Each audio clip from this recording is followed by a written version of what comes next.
राधे राधे। आप सभी को दीपावली की और भैया दूज गोवर्धन पूजा की हार्दिक बधाई।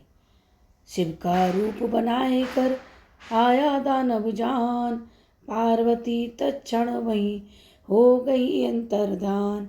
अब तक आपने कार्तिक मास के 14वें अध्याय में सुना कि कार्तिकेय और गणेश जी से, वीरभद्र से जालंधर का भयंकर युद्ध हो रहा है। जब वीरभद्र जमीन पर गिर गए उस समय फिर उसके बाद क्या हुआ उसकी कथा मैं आपको 15वें अध्याय में सुनाती हूँ। नारद जी बोले, शिव जी के गण वीरभद्र को गिरा देखकर भय से चिल्लाते हुए शिव जी के पास गए। कोलाहल सुनकर शिव जी बेल पर चढ़कर हंसते हुए संग्राम में आए। उनको आते देखकर उनके गण सिंह सी गर्जना करते हुए दैत्यों को बाणों की वर्षा करके मारने लगे। महादेव जी को देखकर दैत्य ऐसे भाग गए जैसे कार्तिक बर्ती को देखकर पाप भाग जाते हैं। जालंधर अपने दैत्यों को भागते देख बाणों को छोड़ता हुआ महादेव जी के ऊपर दौड़ा। शुंभ निशुंभ अवमुख कालनेमी बलाह खग रोमा प्रचंड घसमर इत्यादि उसके साथ थे। शिव जी ने अपनी सेना को बाणों से ढका देखकर दैत्यों के बाणों को काटकर अपने प्रचंड बाणों से उन्हें व्याकुल कर दिया और अनेक दैत्य पृथ्वी पर गिरा दिए। उन्होंने खटवाण से बलाक दैत्य के सिर के 2 टुकड़े कर दिए। घसमर दैत्य को फांसे से बांधकर पृथ्वी पर मार कर गिराया। कुछ दैत्य बैल के सिंग से मारे गए। शेष असुर ऐसे भागे जैसे सिंह पीड़ित हाथी भागता है। फिर क्रोधयुक्त जालंधर ब्रज के समान शब्दों से युद्ध में शिवजी से बोला, हे जटाधर, अब तुम मेरे साथ युद्ध करो। नारद जी बोले।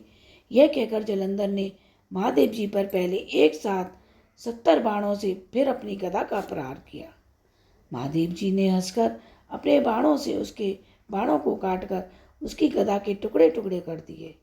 फिर क्रोध करके फरसा से खड़ग रोमा का सिर तथा ध्वजा छत्र काट दिए।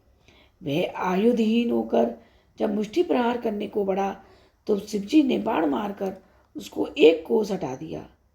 जालंधर ने शिवजी को अधिक बली और ताकतवर समझकर उनको मोहित करने वाली गांधर्वी माया रची। फिर क्या था, गंधर्व अप्सराएं गाने और नाचने लगे और मृदंग बजाने लगे। उस आश्चर्य को देखकर महादेव जी नींद से मोहित हो हाथ से गिरते हुए अस्त्रों को भी भूल गए। तब जालंधर में शुंभ निशुंभ को छोड़ 10 भुज 5 मुख 3 नेत्र और जटाओं को धारण करके शिवरूप बना बेल पर बैठ गया। पार्वती जी रुद्र को आया जानकर सखियों के बीच से उठकर दर्शन के लिए आई।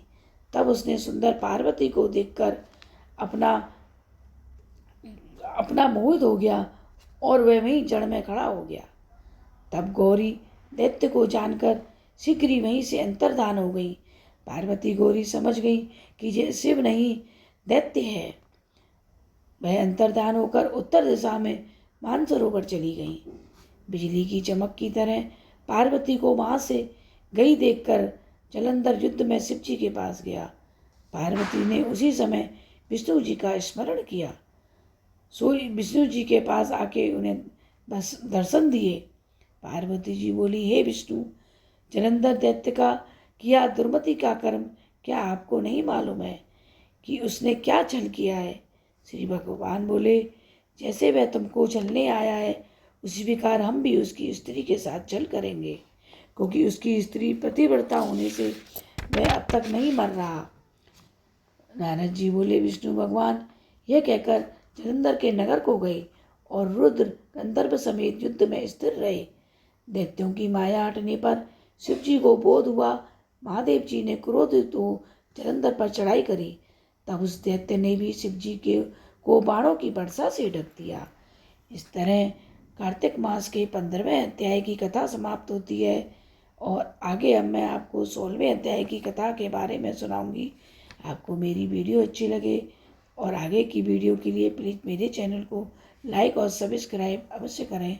राधे राधे।